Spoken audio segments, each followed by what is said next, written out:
Hi guys, Lordug here as always, and welcome back to Baldur's Gate 3. Now, I've just finished doing a jail video that explains what happens when you go to jail in the Emerald Grove, and now I'm going to do another video that's going to show you something else. And I'm going to actually do this for my game. I'm not going to restart without it, because yeah, it's not a glitch. I'm not cheating in any way, but I am going to be doing something that's going to give me a big advantage at the start of the game.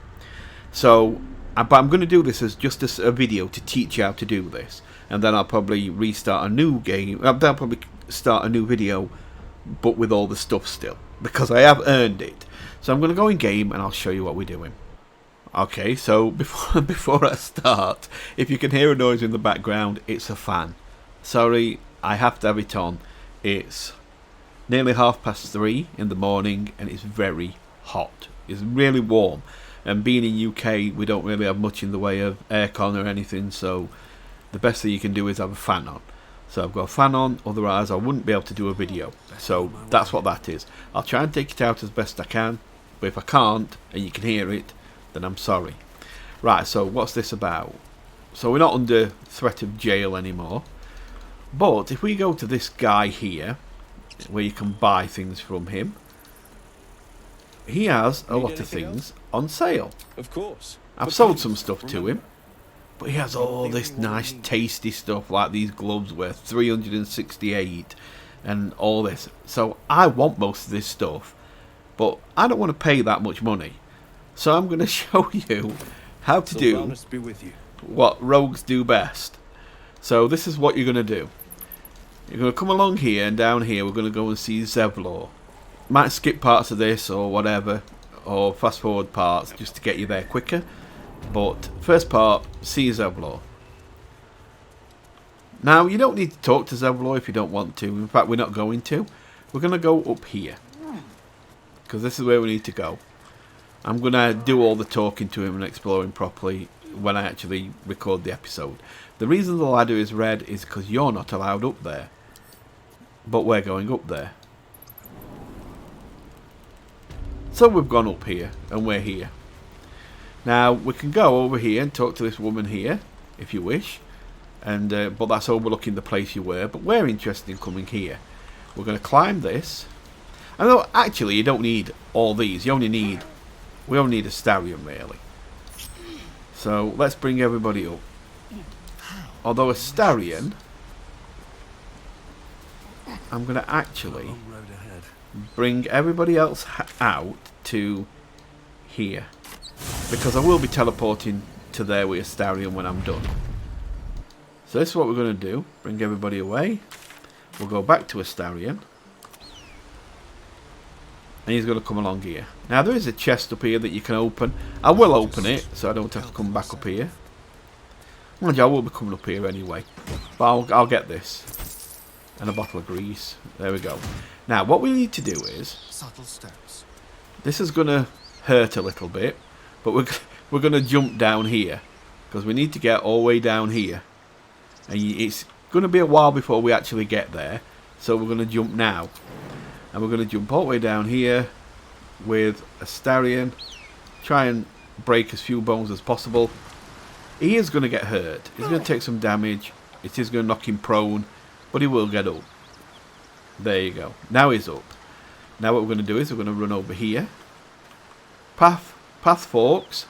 We're going to go this side, and we're going to go down these steps here. We're looking for an item. There's a skeleton here. Click on that, and it will have a ring here, called the Smuggler's Ring. +2 to stealth, +2 to sleight of hand. And it's got a necklace that's just for selling. So we take that.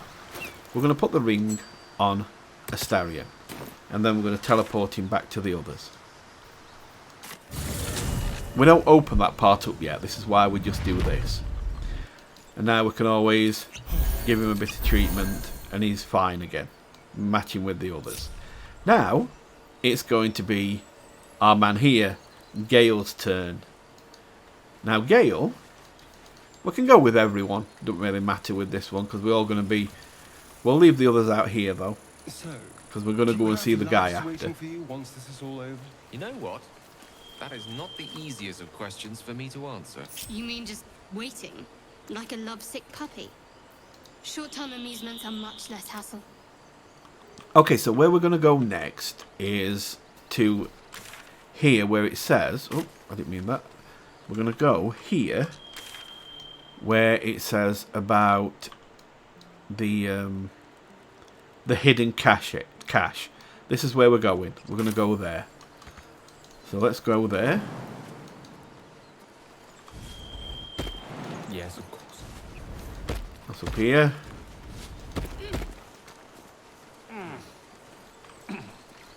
And we'll go along here.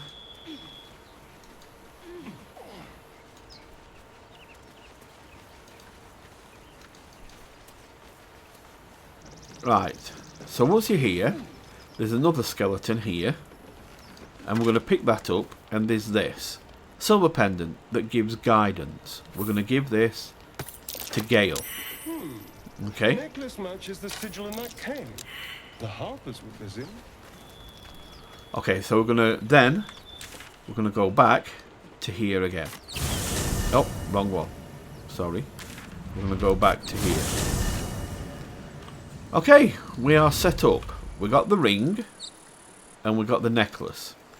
We put the necklace onto Gale. Now there's a reason for this, because the necklace has got a spell that I don't care for fish. that Shadowheart's got, guidance, but we need her to cast another spell, and she can't do both, because guidance is a concentration spell, so you have to concentrate to keep it casting, which means she can't really cast both what she needs to cast. So we need somebody to cast guidance, and we need Shadowheart to cast a different spell. So here's where we all set it up. We've got everything we need now. So we're going to pick Astarion, and we're going to put him right behind Tenegar. Get out of the way. Astarion is going to stay here, right behind the guy. So what we're going to do is, we need to change Shadowheart's skills, and we need, unless you already put it in, but I'm going to get rid of that, and I'm going to put in this one, Enhance Ability. There you go. So now she has Enhance Ability. Where is it? It's there. And we're looking for this one, Cat's Grace. It gives you an advantage on dexterity checks, which is what you check, what the checks have to be for stealing, for pickpocketing. And guidance gives you, which is here, a 1d4 on ability checks. So we're basically buffing up his ability to escape capture, or escape detection I should say. So once we've got this, now Cat's Grace lasts until a long rest, I believe. Yeah, until long rest. So that will stay on Astarion until we take a long rest, then it'll come off. But as you can see, it's a concentration spell, so she's got to keep concentrating. She can't concentrate on that and guidance, which is also a concentration spell. You can't do two at the same time. So he's going to have to do guidance, she's got to do Cat's Grace. Okay. Now, guidance only lasts for 10 rounds. So we're going to use her Cat's Grace first, because it lasts until a long rest. There we go. Now we'll keep that on. Now once we cast this, No rest for the wicked, I this see. guidance, which is here, on him, what we're going to do is, we're going to switch to Astarion, and we're going to stop time. We're going to go to turn-based mode. The reason we went to turn-based mode is because this 10 here on guidance will tick down until it gets to 0, then it'll wear off. We don't want that to tick down, so we're going to turn-based mode. That way the buffs will never disappear. Now we go into stealth. Nothing can see us because of the red. So we can right click him now. We can go to pickpocket. He's got all the buffs on, and here's his stuff. So what you do is you click on something, and it'll tell you you need a 4 to not be seen for it to be successful. So you click this, you click steal, it'll tell you what you scored. You scored a 12. But that's not what's interesting. If I go to here, which shows you the roll that Astarion just did, look at all the buffs he got. He rolled a 12, which is what it showed you. But then, on top of that, he got a +4, a +4, a +3, a +2, and ended up with a 25 altogether. Okay, so Editor Michael here. So, yeah, I've just been doing editing and I just realised something. I know some people do like to understand the formula, so I'm sorry, but I'm just going to quickly explain it as quickly as I can. I'll explain this formula, how all this works out when in comparison with all this, right?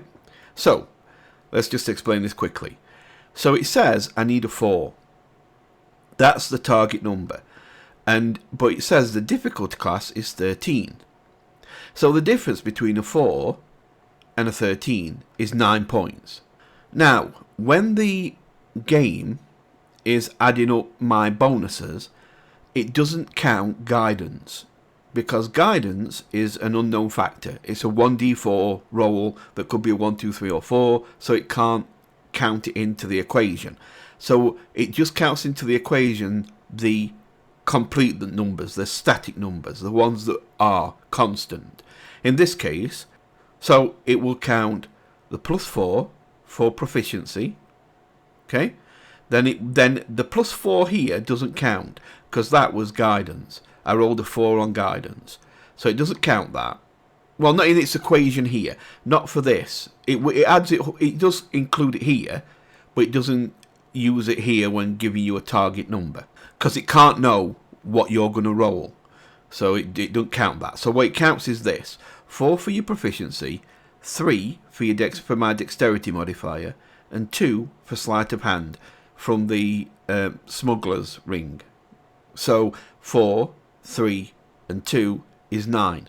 That is why it says 4, but the actual difficulty class is 9 more at 13. Then it brings this in on top, but it doesn't give it you here. So when it says the number here, if you want to know the difficulty class, then you just add on 9, and that's what the difficulty class will be. Now it is possible to fail, because at the very least you're going to get 10 actually, because you're going to get the 9 from these bonuses, but guidance at the very least will roll a 1, because it's got to be a 1 to 4. So even if it rolls a 1, you'll get 1 on top of that 9, which is 10. So your actual bonus is 10. But it's just saying here it's only using the 9. So it is possible to fail. If you get, let's say it says you need a 4 and you get a 3, then you're still going to make it, because add on 9 is 13, but we know you're going to get 10. So even though you rolled a 3, you are going to get 13. So matching the number counts as a success, right? But if it says it's a 7 and you get a 5, then we know if we add on 9 to the 7, it's a 16 difficulty. You've rolled a 5. And you know if everything goes against you and guidance rolls a 1, you're only going to get 10. So that will make it so you don't meet the difficulty class, and you will fail and get caught. So be aware of this. This is not a surefire thing. You will not succeed every time. So be aware of that. So sometimes if this number's like high, if you're going for something big, and this is like an 8 or 9 or something like that, then you may want to throw a quick save in, just in case the roll goes against you, and then you can just save skull. But it just protects you, just in case it goes wrong. Okay, so here's one where I failed. I'm showing you the equation of it here. So it's a 16 difficulty class, which we know if you take off 9 means that the original target I had to hit was a 7. And what I did was I rolled a 4. Then I got the 4 from the advantage, so that's 8. Then I got the 3 and the 2, so that's 11. Sorry, 8, 11, 13. But then guidance only gave me a 1, which was 14. So even though I needed a 16, so I didn't cover it, and I got caught here, and that's why I'm in jail. Of course, I did save scum, but that's another story. But that's how it works. So that's how it works out. Okay, just wanted to explain the formula to you, and so it can fail. So remember, if it's a highish number, don't be afraid to save it, because even though you've done the preparation it doesn't necessarily mean that you can't fail. It just means that there's not a lot of chance of failing, but you can fail. So just be aware of that. Anyway, let's get back to the rest of this video.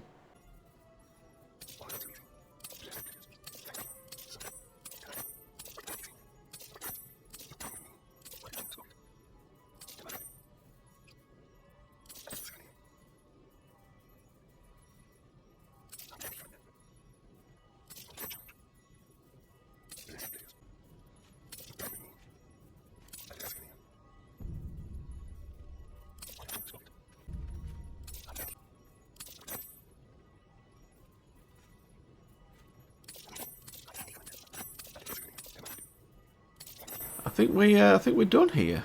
We've took just about everything. We haven't left him much at all. So what we need to do now is we have to close this, and then we have to leave turn-based mode, go to your map, and teleport out. The pickpocket operating nearby. You feel the arrow of suspicion pointing your way. I assure you I've committed no crime. Clear things up. Obviously, you aren't the thief reported. Exactly. We're getting out of here. Just in case. But there you go. That's basically it. Swift as my feet can carry me. So that is how you basically steal just about everything What did you mean? that there is to steal off the guy. And then that'll set you up for your game. Right, I'm going to leave it there, and I'm going to start up a proper episode, and we'll equip everything that I've just stolen. So, yeah, thanks for watching. Hope you've enjoyed this. Hope it's helped out. If it has, leave a like, and, you know all this stuff. I don't need to keep repeating it. I'll see you next time. Bye for now.